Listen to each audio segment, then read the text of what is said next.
Well, thank you very much for joining us for the third and last training session organized by the project CLIMAS. I'm delighted to present to you and introduce to you other colleagues in the project that have developed interesting activities during the project, and they are happy to share with you their insights. I'm Lucia Cristina and from EIP, and I'm very happy to be part of this project. And as I said earlier in the preparation, even I'm part of the project, I still learn from these sessions, and it is a good, let's say, role to be in to be excited even in this moment, about the achievements and the activities that we have done in this we achieved and we obtained and we've done in the project. Now, without further ado, I would like to introduce this session that is concentrating on monitoring and follow up the climate assembly. We know already what is a climate assembly and what we different stages in climate assemblies and tools that we have developed in the project for a climate assembly. But today we look, like my colleague said in preparing me for this session, in often overlooked areas, or phase what's happening after, in monitoring the impact of the climate assembly and sustaining the citizen involvement.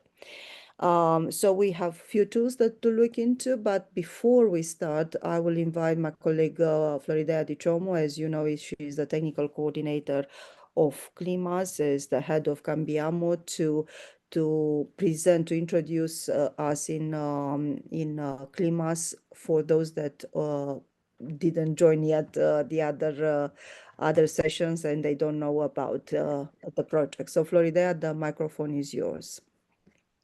Thank you very much, Lucia. And this morning I was thinking that I need to say something a little bit more original, especially for not boring people who are very kindly participating in the 3 different sessions. So let's see if I can frame the discourse in a little bit different way from the last 2 training sessions.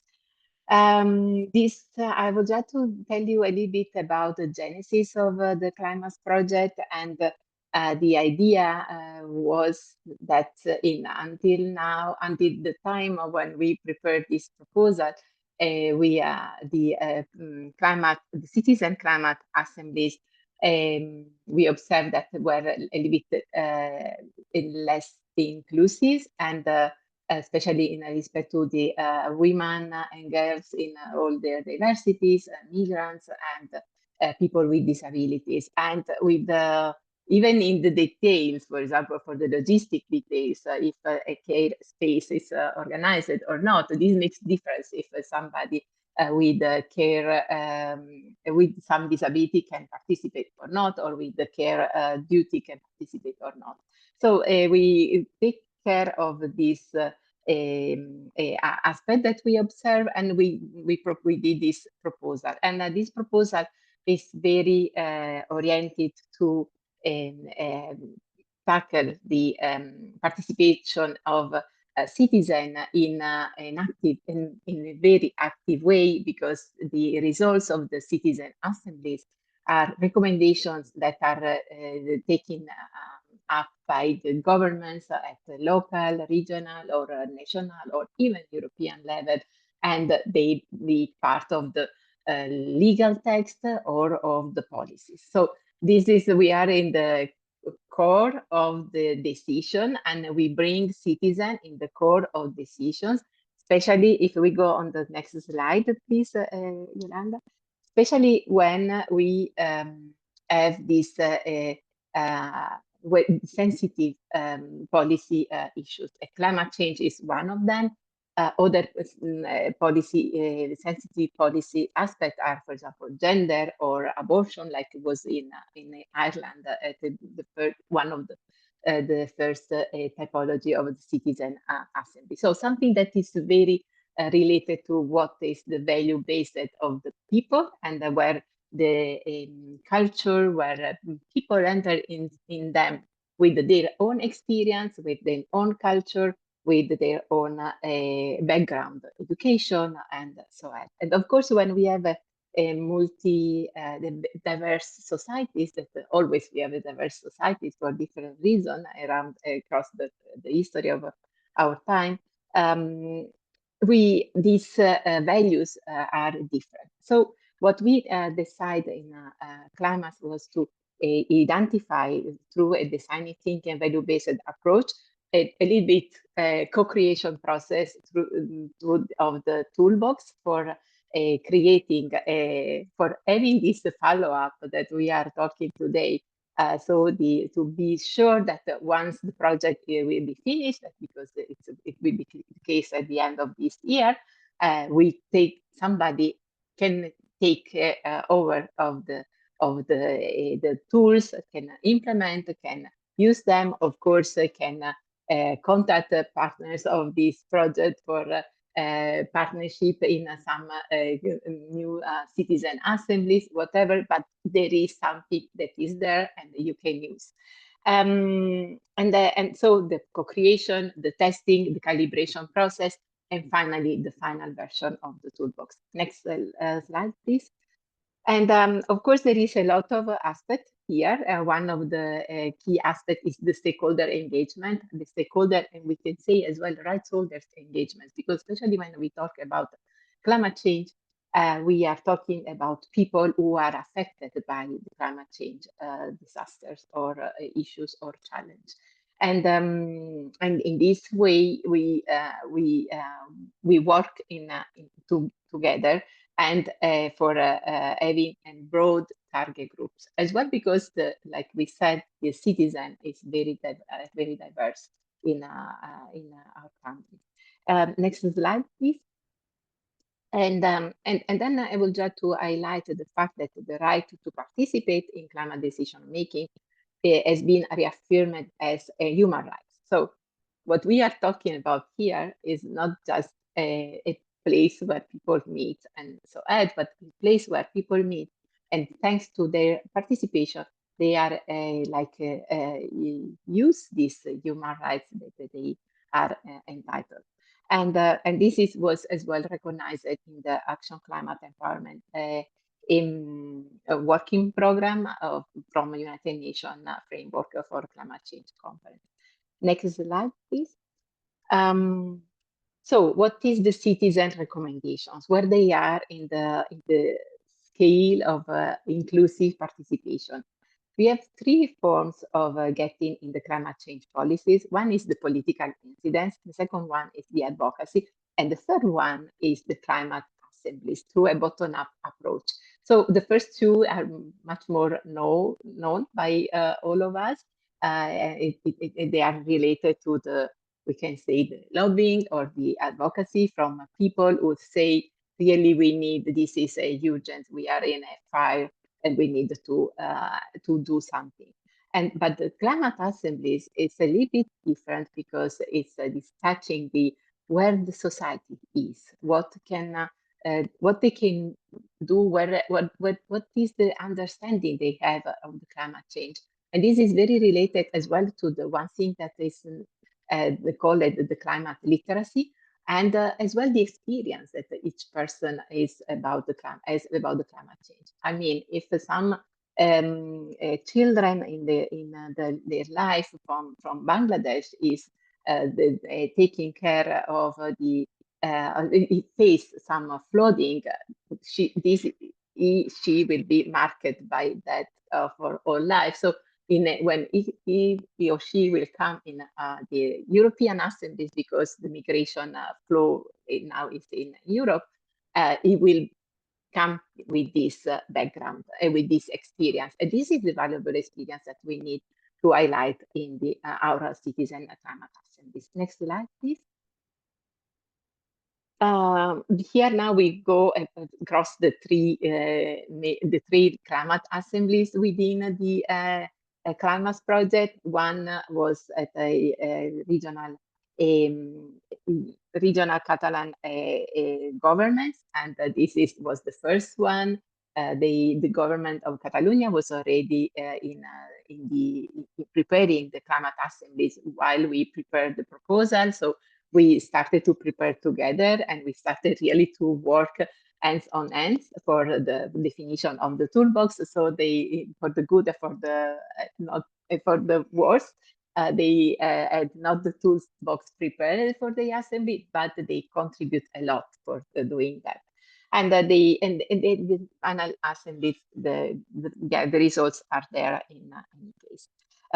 For the 8 recommendations for Catalan governments in two major sectors that are the agri-food system, that is a huge aspect of economic aspect for Catalonia, and the energy transition. That is as well a key aspect for Catalonia, that is a very industrial part of the territory in Spain. And next slide, please.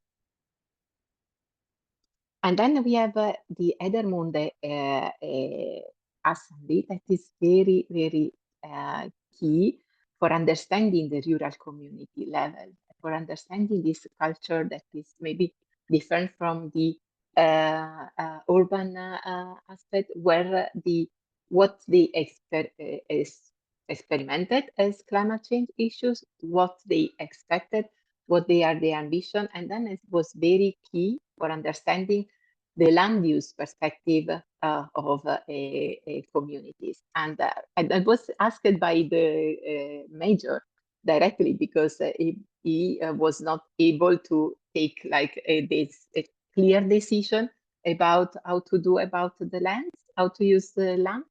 And they said, okay, we go to ask it directly to citizens, but not only ask it, we go to co-create the recommendation and solution with them.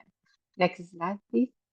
And then we have the assembly that was completely built up within the climate project, that is the Riga city level assemblies, where they had the opportunity to explore the different tools, citizen tools, and agenda setting, dilemma, all the tools that were already ready for them, and they had the opportunity to explore them and coming out with the inclusive participation training as well, and coming out with the 41 recommendation for the city, the Riga City Greening Plan. Next slide, please.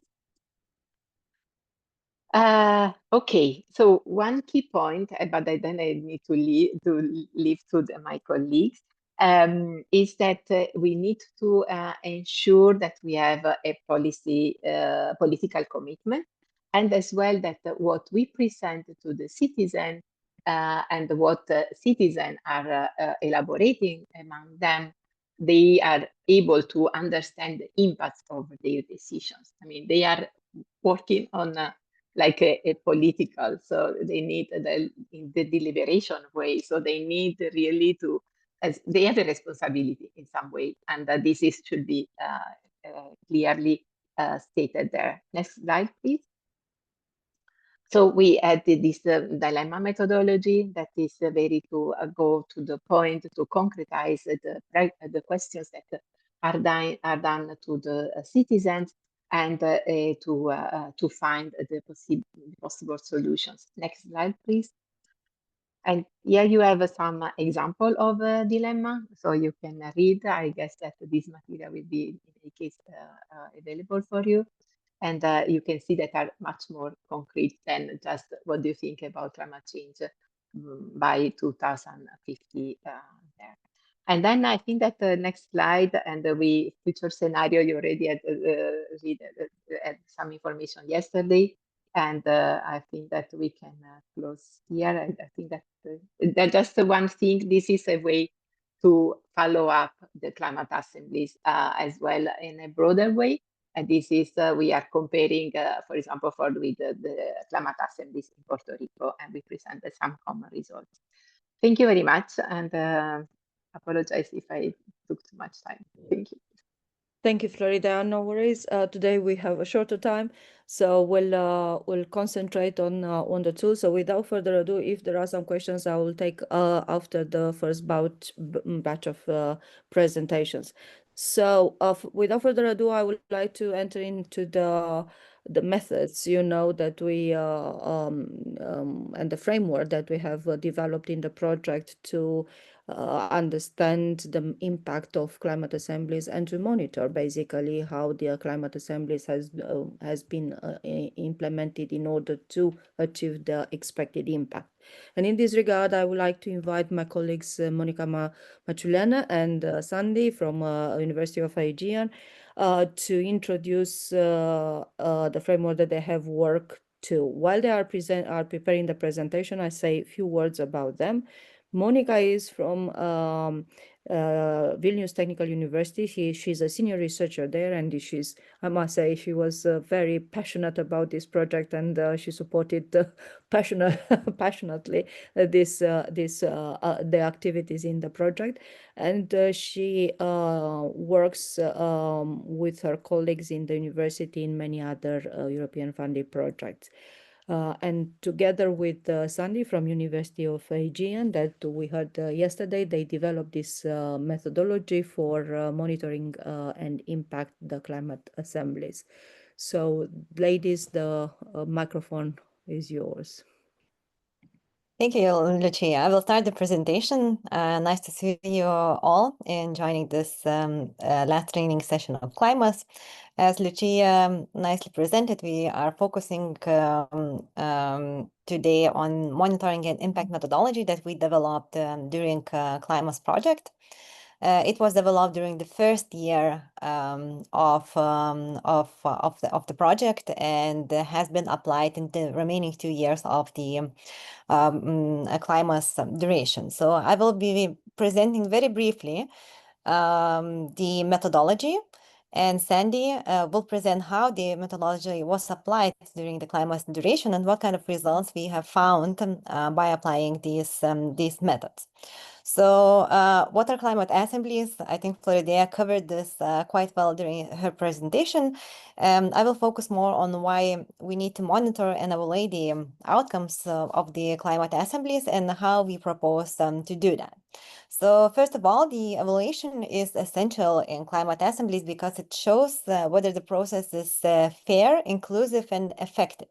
It also helps to identify what works well and what needs improving for future assemblies, building trust and transparency. And without evaluation, we cannot really demonstrate the impact and ensure that recommendations are genuinely informed and representative. So in climate monitoring, please go to the next slide, Sandy. Can you Sandy, see? thank you. Okay.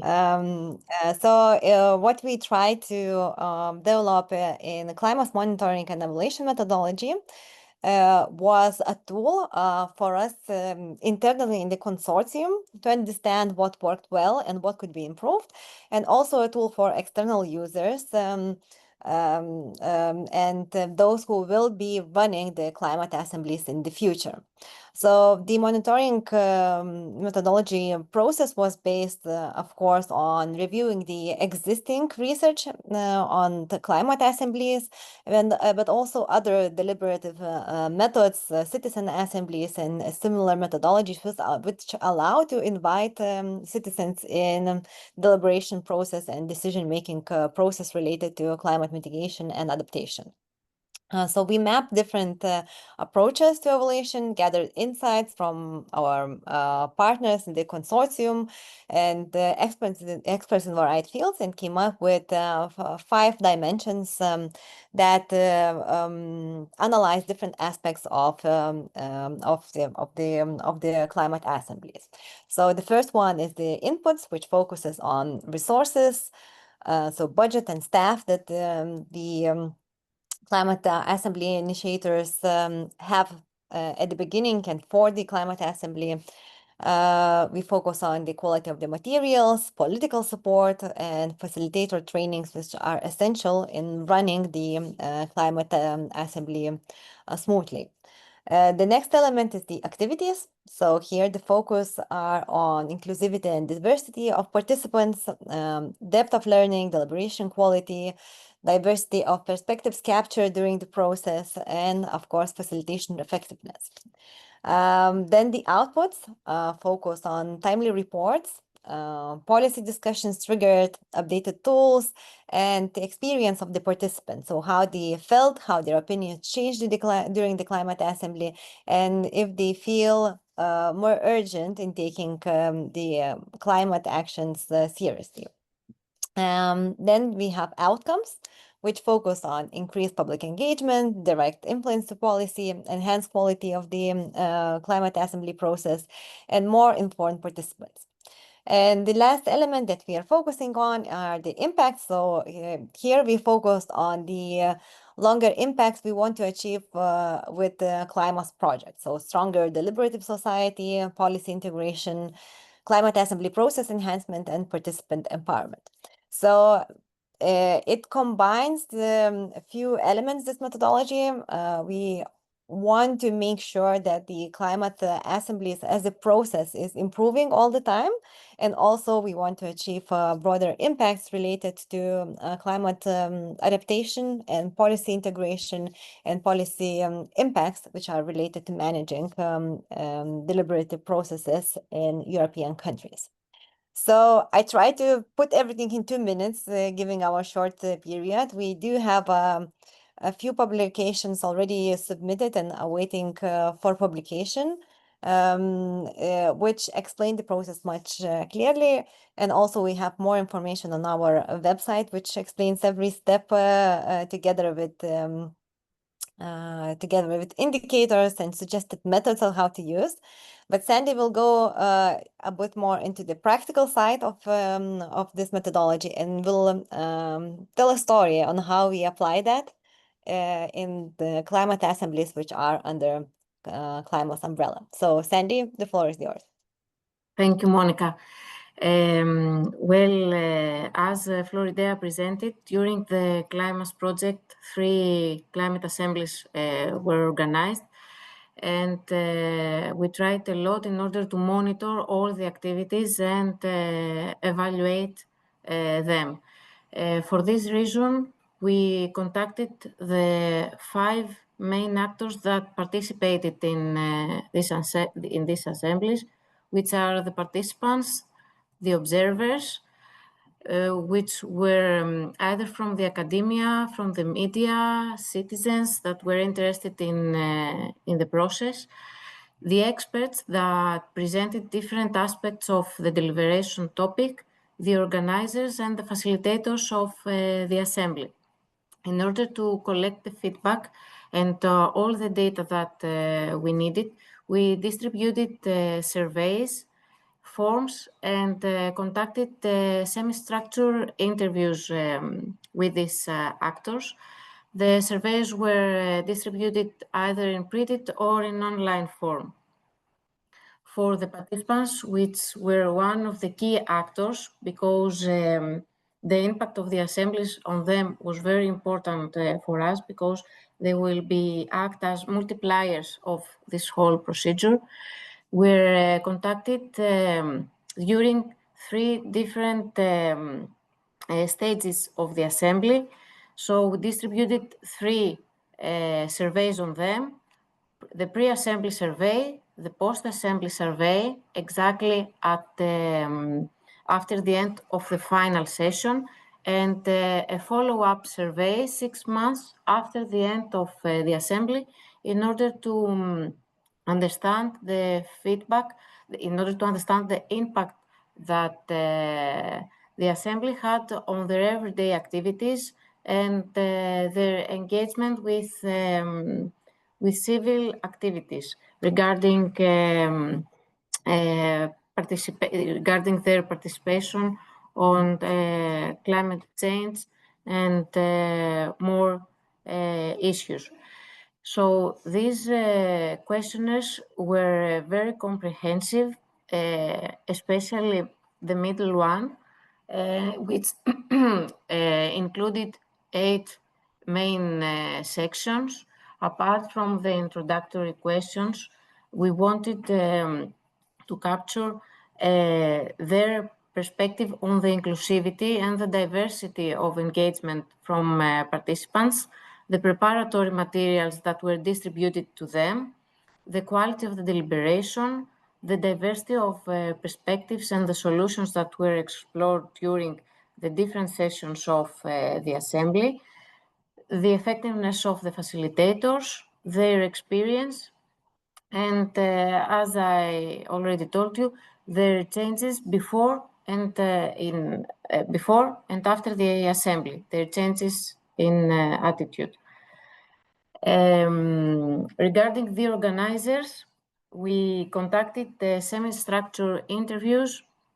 We sent to them also a form to fill in regarding the resources, financial and human resources that were requested for the organization of a successful assembly, the timeline, the tools that they used, the materials that were sent to the participants, the way that the participants were recruited, the political commitment, facilitators' preparation and training, the quality of deliberation, the diversity of perspectives, facilitation effectiveness again, and finally, what was very important was the provision of the lessons learned from their organizing activities, what in practical worked well, and what should be taken more into consideration from the organizers of future climate assemblies. Regarding the facilitators, a post-assembly survey was given to them, which included the quality of their training activities, their role during the process, their contribution to the inclusivity and the structured discussions, the quality of the deliberation, and their opinion regarding the assignment of the resources. For the experts and the observers, also post surveys were distributed to them. Regarding the experts that were participated in the assemblies during the learning phase, and they explained different aspects of the deliberation issue to the participants. We requested their feedback regarding the collaboration with the organizers during the preparation phase of the assembly, their experience from presenting and interacting with the participants, and a general reflection on the whole process. While for the observers,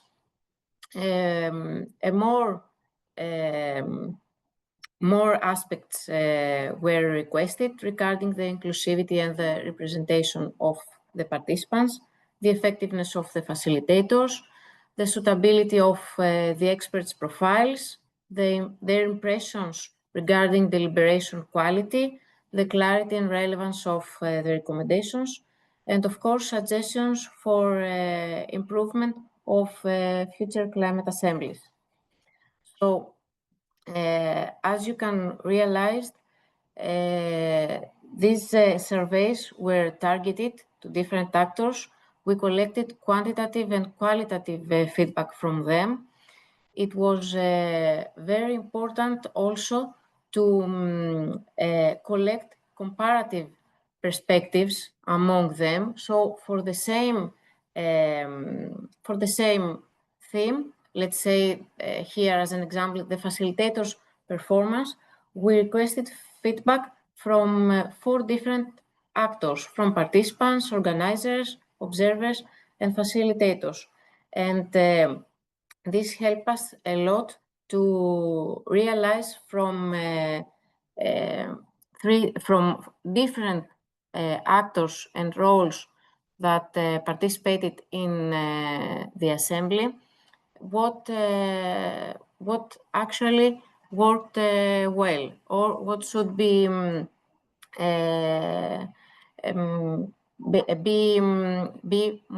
what we should focus more on future assemblies. Regarding the policymakers that finally received the recommendations that came up from the assemblies, we requested to conduct follow-up interviews 6 months after the end of the assembly. We were very happy because all the policymakers from the climate assemblies accepted to provide their point of view on the recommendations and explain their future plans regarding the recommendations that were provided to them. Some key findings from this whole procedure. The positive outcomes from the participants were that they felt well informed and supported. They appreciated the inclusive and respectful discussions during the assemblies, and they acknowledged the importance of the academic involvement and external expertise. Observers from their part, they said that the organization and facilitators were strong, and they noted positive participant engagement. Of course, even though a great effort was given by all for the organization of these assemblies, there are always areas from improvement. And what came out from all these questionnaires was that it's very important to broaden participants' diversity, to narrow the scope of the topic with a clear focus on specific objectives, to address participation challenges by refining some methodologies in order to manage time constraints, to balance strong personalities and support equal contribution, to enhance citizen-expert interaction, provide space for experts debate. Participants in particular said that this would be very helpful for them. Of course, time is never enough, so additional time was requested for the participants for the deliberation processes. And last but not least, the policy uptake. It is very important to ensure stronger policy update and a link between recommendations and decision making. 30 seconds. Okay. I think I can finish. It's okay. Okay, so it's a pity to interrupt you, but it was a bit longer the presentation, you know, but very important to mention that all these slides and the recording of this video will be made public by our colleagues, so no doubt people that are interested will have access to the information. Once again, thank you very much, Monica and Sandy, for an interesting part of the work. I was very much interested in this one, as you very well know, and I really appreciate your kind work. Now, very quickly, we go to Julia, because I know that she has to go early from this webinar, from this training session, that she will present her work in Edermünde. Julia is an director of EU projects and relations at IFAC. It's a German consultancy, and she has a lot of experience in designing participatory processes and also in moderating them. This is why she was asked particularly to help Edermünde in this climate assembly. Julia, if the floor is yours, you have 10 minutes, please. Thank you, Lucia, and hello also from my side. So I was already introduced, so I go directly into the introduction of the municipality where we carried out a climate assembly. It's the small municipality of Edermünde in central Germany. I brought you a map so you can roughly locate it. It's close to Kassel. It has around a little bit more than 7,000 inhabitants. And I brought you also a picture so you get a bit of an image. It's quite rural. There's a lot of agriculture around the housing areas. And yeah, it's also has strong climate ambitions. So it's part of a regional network of climate municipalities that also wants to become climate neutral and climate adapted by the year 2030, which is very ambitious because it's only 5 years left. And for example, for Germany, the overall goal is just 2045. So yeah, ambitious, but the way to climate neutrality is difficult. And so the municipal council, which is like the regional or the municipal parliament, they decided already back in 2021 that they wanted to establish a citizens' assembly on climate. Yeah, to just gather more citizens' views on what, how they want to achieve the goal, what steps to take, and they wanted also people to be part of that decision taking and process that are usually not involved in climate or environmental issues. So just get the ordinary citizen to be part of that and to hear what they would like to do, but also what they would not like to do and where they would see problems. And just for your information, since it's a small municipality, that municipal council works on a voluntary basis and yeah, maybe processes also in the administration and political cycle are a bit different because it's a small municipality. On the other hand, as part of my experience, the municipality was also very engaged and really put a lot of effort in making this climate assembly work, which was the first time they ran a citizen assembly as such. So what happened in Edermünde? So we had, I hope you're aware by now about the general structures of citizens' assemblies. So we followed the usual design. And in this case, we decided for 3 weekends. And I mean, you've seen this slide already before from Floridea. I borrowed it from her just as a reminder. So we had 3 weekends in fall last year. We met in a local house, like usually they celebrate carnival there, for example, or they have municipal council, not municipal council, but they have municipal events there. So you see it below in one of the photos how the room looked like, and we always adapted that room to what we needed, either a big circle, small working groups, or for presentations. We invited 30 citizens in total. Out of that 7,000 inhabitants. More than 2,500 letters were written to recruit the citizens randomly. And we decided together with the municipal council to focus the question of the assembly on land use. We wanted to pick a climate adaptation oriented topic, and land use, as you've seen, it's a quite rural environment. So agricultural land use takes an important role, but it's also being so closely located to the city of Kassel, which is like a major city in the region. It also attracts a lot of people who can't afford or who want to live a bit outside the city, but commute from the city, from rural area to city.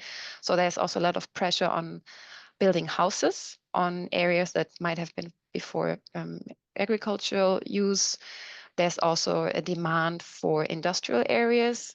So yeah, there's a lot of demand, plus the intention to become climate adaptive and to create actually water retention spaces in case of heavy floodings and heavy rainfalls, and also to make the soil to be able to absorb that amount of high rainwater that could be expected, but also to work with periods of droughts. So these were like the question overall we had in mind. So how should the future land use in the municipality of Edermünde, how should it be done and organized in view of climate change and climate impact adaptation? And after 3 weekends, intense discussions, inputs, etc., the citizens developed 4 core principles, which I will present in a minute, and 16 recommendations.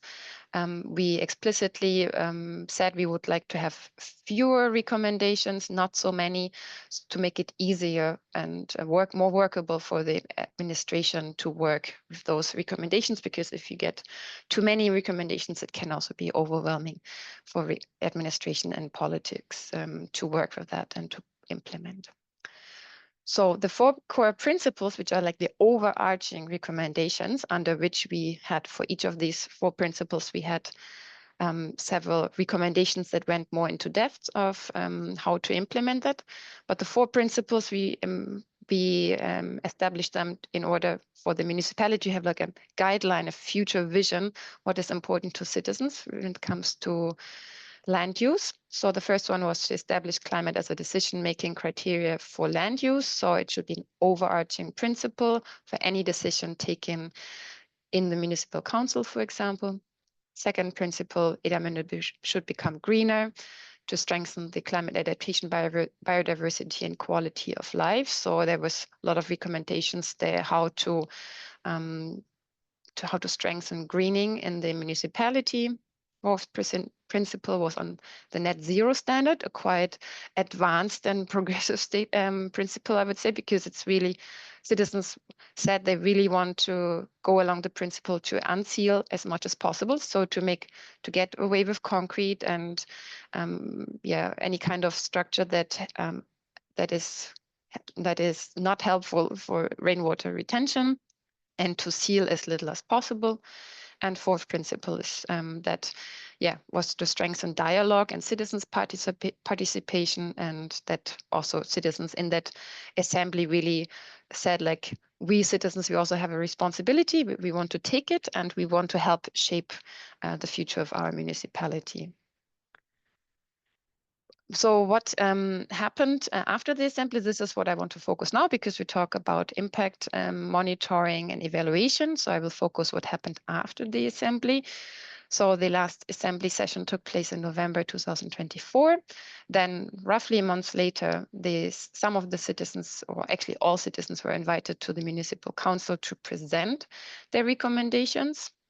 On the last session in November 2024, the citizens had already had handed over kind of their recommendations to the mayor, but in December, a month later, they really could present them a bit more in depth and also answer some questions from the council to the citizens. Then there was a public event organized in January 2025, I think, which is a very important step to bring the recommendations to a wider public, because there was 30 out of 7,300 citizens involved in the assembly, so it was important to let other citizens know what happened.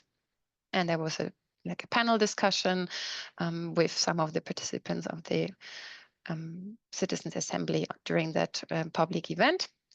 And then, in April, so a few months after the end of the assembly, all political parties that are form part of the municipal council, so the local parliament, they submitted a written feedback to each of the recommendations, saying like how whether they support the recommendation, if yes, why, and also if not, why not, and how they would suggest to go to use and to implement the recommendations.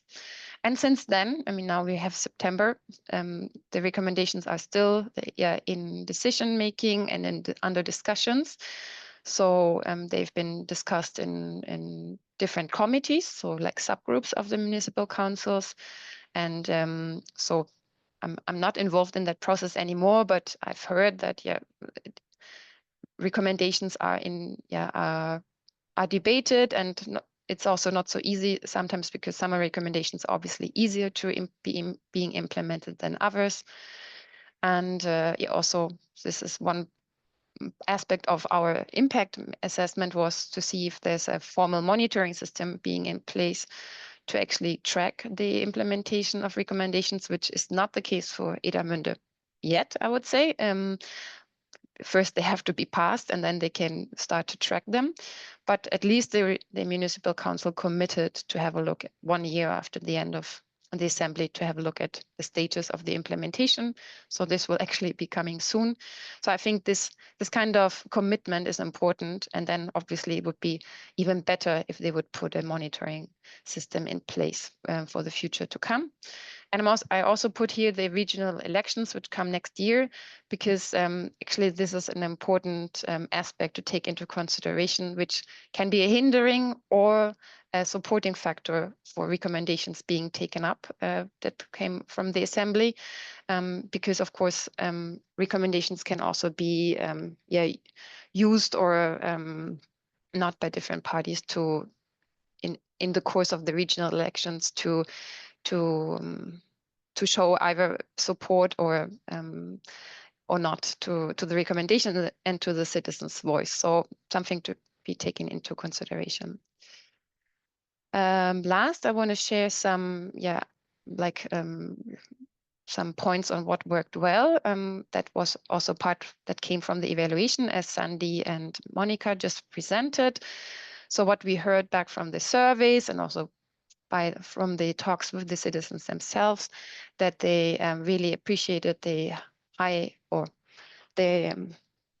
the respectful dialogue that they have experienced in the Citizens' Assembly. Many were surprised that there was no screaming at all during the assembly, but everyone listened to each other, etc. It's also because we did a training on that before, but it's also just the nature of a citizens' assembly.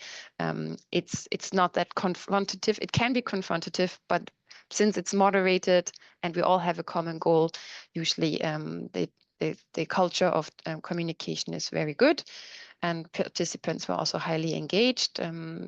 We got good feedback on our facilitation, moderation, and also the overall structure of the free weekends. Citizens really liked the site visits we offered. It's also part of the CLIMAS methodology that we visit. For example, we offered citizens to visit a local forest, a renatured river, or a nearby village that suffered from floodings during the last weeks before the Citizen Assembly. The expert Q&A sessions were very, very well received, also because we organized them in small groups, so citizens had a direct exchange possibility with experts. And as I already said, recommendations sparked political debate and were actually picked up in the Citizens' Council. And my last slide is about lessons learned in general. So maybe some tips for you who are working in municipalities. So please plan enough time for the preparation and also for the coordination that needs to be done. I'm missing a word here between the different structures that are involved. For example, the knowledge advisory board or the steering board. So this needs time and should be taken into consideration. Then use diverse outreach channels to reach also those who are hard to be reached, like young participants or skeptics, climate skeptics in our case. So we used letters being sent out, but I think for those groups, you really need maybe more social media and other channels to reach out to them. One strong lesson learned for us is that recommendations need to be really clear and actionable and to be relatable, because otherwise they're very open for interpretation by policymakers, which is not good. So really they should be as clear and actionable as possible. Budget is a major issue. Small municipalities need external support, which was fortunate we had with the CLIMAS project, or you really have to design a fit to budget assembly. So maybe just 1 or 2 weekends instead of 3. I think there are ways to go about that. And yeah, assemblies are powerful, but they need really the political will and the resources to have long-term impact. Thank you a lot. Thank you, Julia. Thank you very much. Once again, all the slides and even contacts of the speakers will be shared with you all. Now, we have one more presentation, but I would like to see if there are some questions from the audience, because I know that some of the panelists need to go. No, if not, I would like quickly Zubaria to present very quickly. Zubaria, you have about 5 minutes, but I'm afraid, to present your tool. So while she's preparing the slides. Maria is part of the TVS team, Technovative Solutions, based in UK. She's an environmental engineer, and they work a lot to do an interesting, let's say, tool to present all our achievements and to support the climate assembly initiators in developing and implementing this climate assembly. Please, Zubaria, please, only 5 minutes. Okay, I'll be starting the presentation on the recommendation mapping tool, or all the climate assembly follow-up tool. So as we look back onto the task 3.5 that required the tool to enable follow-up on climate assembly outcomes and support the dynamic climate change adaptation plan, we need to turn the recommendations that are just ideas and suggestions into actionable and measurable steps that are the essence of the adaptive planning. So we need to map and align the recommendations. So what does the mapping mean? The mapping means the recommendations, turning them into actionable governance. And to enable follow-up, the most crucial step is to identify which aspects of governance a recommendation relates to. So for this, we conducted a comparative analysis of the existing literatures on follow-up mechanisms, and 9 parameters were derived. So what are these parameters? These are the dimensions and aspects of governance. And if we can map the recommendations to these parameters, we allow them to work in real life systems and structures. Here in the slide, you can see the 9 parameters that were derived. And for the alignment part, after we turn the recommendations to actionable governance, we need to see where in the policy it fits. That will provide the clear reference points to guide action and eventually support the adaptation plan. So for the task requirement, the tool should be able to map the recommendations to governance parameters and link each parameter to relevant parts of the national policy. And for this, we have built the recommendation mapping tool. This is a decision support tool that helps to align the climate assembly recommendations with governance and policy. It has 2 features. The first one is to map the recommendations to governance parameters for showing the governance aspects that are involved, and providing the reference from the national adaptation plan to show where the parameters fits in the national adaptation plan. The workflow of the recommendation tool involves input from the users. There are 2 inputs. The first one is the climate assembly recommendation and the national adaptation plan. It has an analysis module that produces the outputs, and outputs it shows the top matched entities across parameters and the national adaptation plan references for the top matches.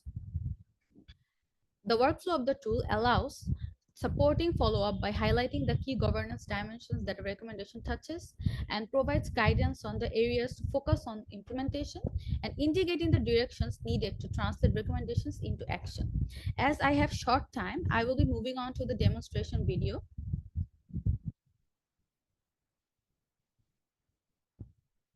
Can you see the video? The recommendation mapping decision-making by mapping recommendations to governance aspects and national policy references. To access, first access the Citizen Assembly platform and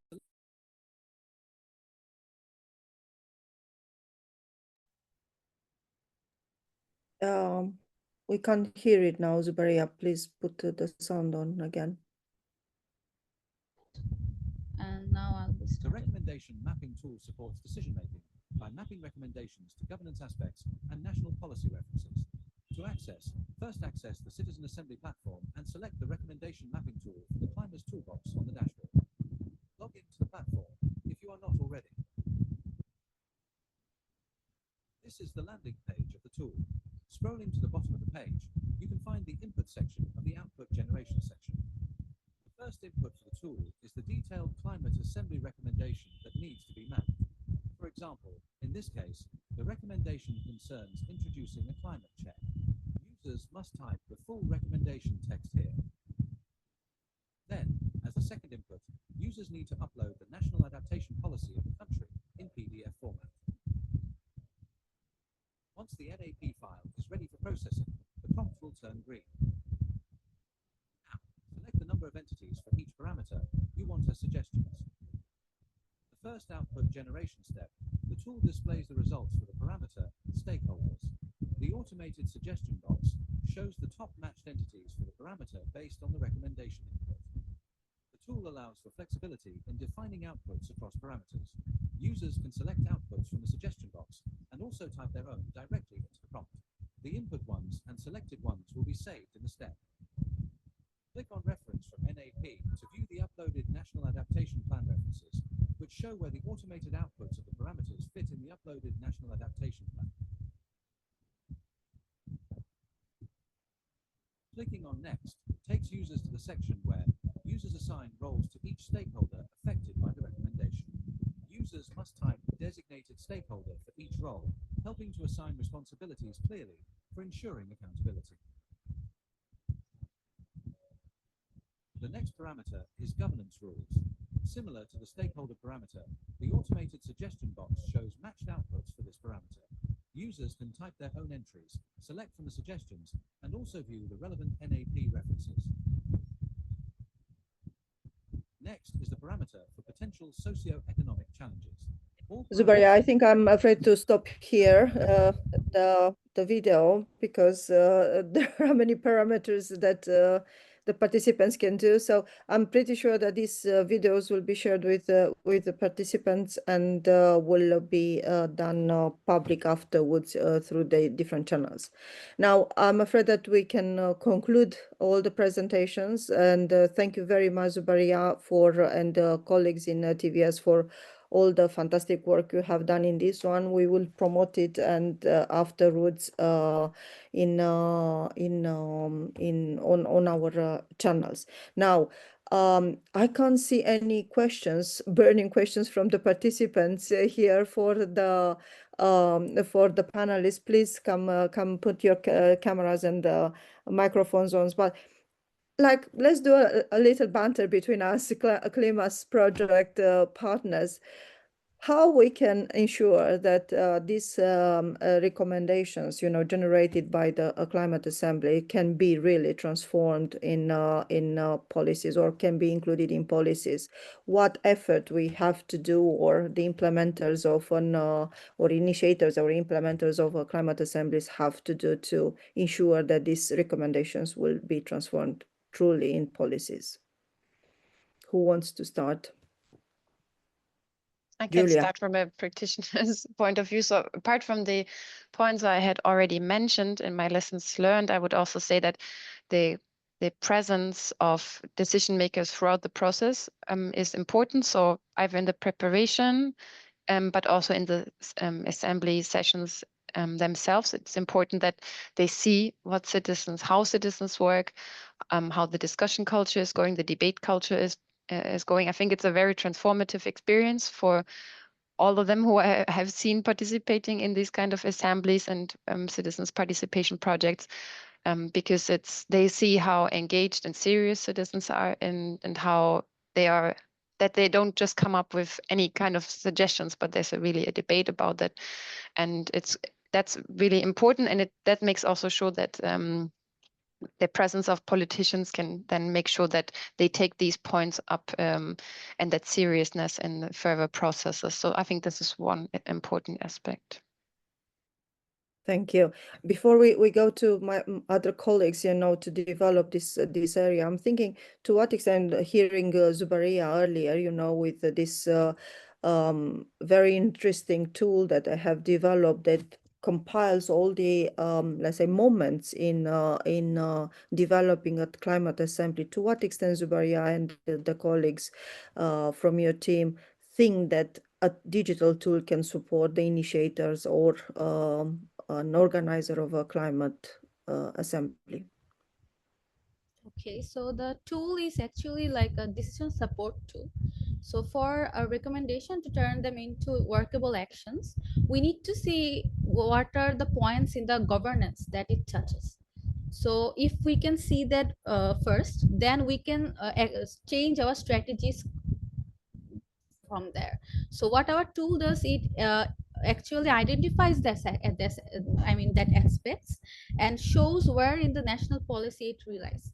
So when the users and the stakeholders use it, they'll see what are the aspects of it, so they can tweak their strategies according to that.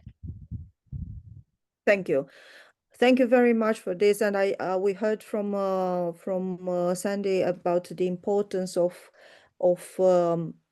sustained, let's say, analysis of and monitoring basically of what happens not only during but also after an climate assembly.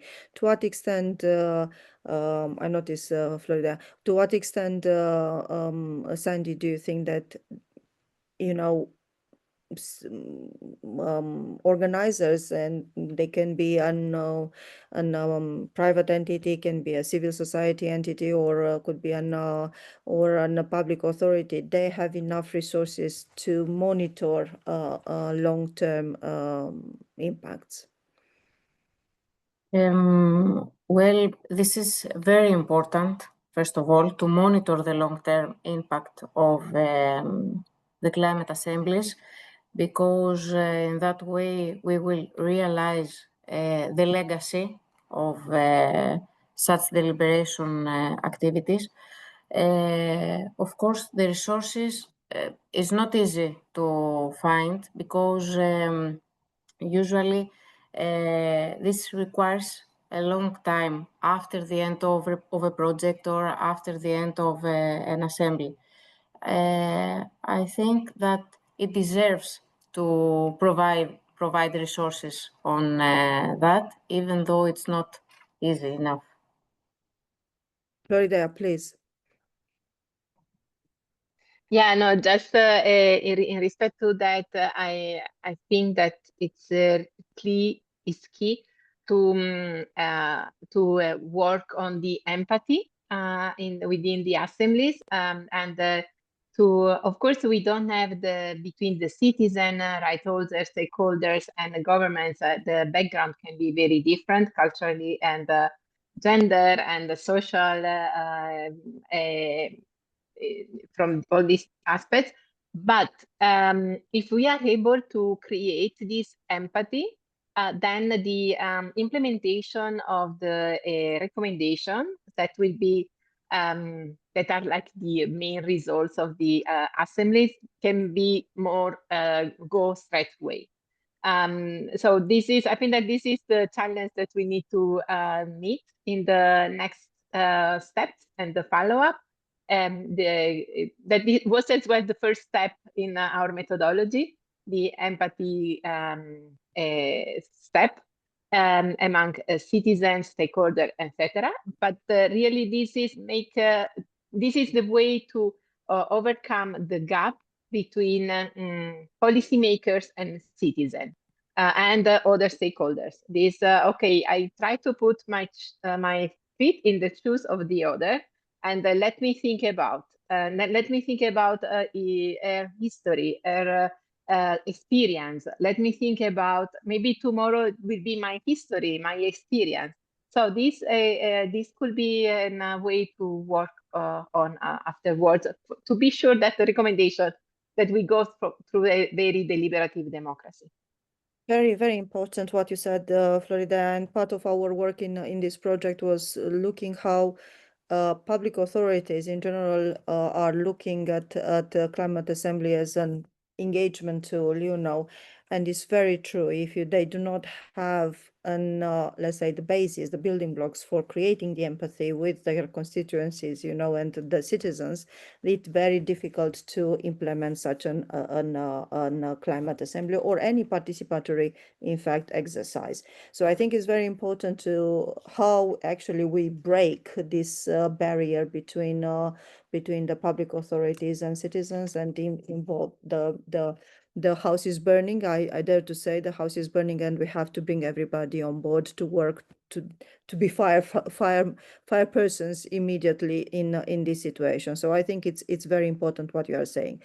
Now, I'm afraid that I have to close this webinar. Is very long, and we are delayed. Before anything else, I would like to thank you all the panelists, and to say that for today, and to say that to the participants that we we don't stop here. We will have more materials for you to follow, and they will be promoted through the CLIMAS website, channels, and tools that we heard that has Zubaria and her colleagues presented today.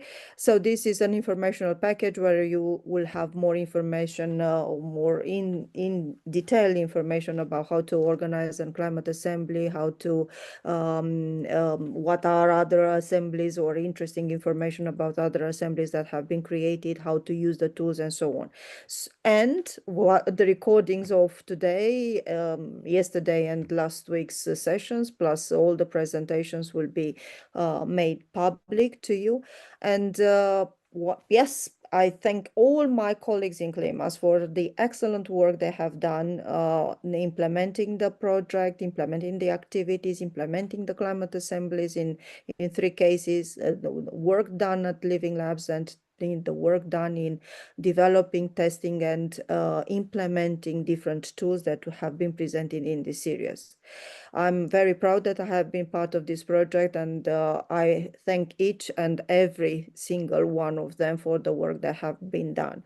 Before I close, I would like to thank to my colleague Yolanda, and I hope that she puts the camera on, because she's the heart behind behind this this session of CLIMAS, and she put a lot of effort in organizing and putting together all the information that has been developed within the project, and will be made public by our colleagues from Deep Blue. Thank you very much once again. Apologies for being late.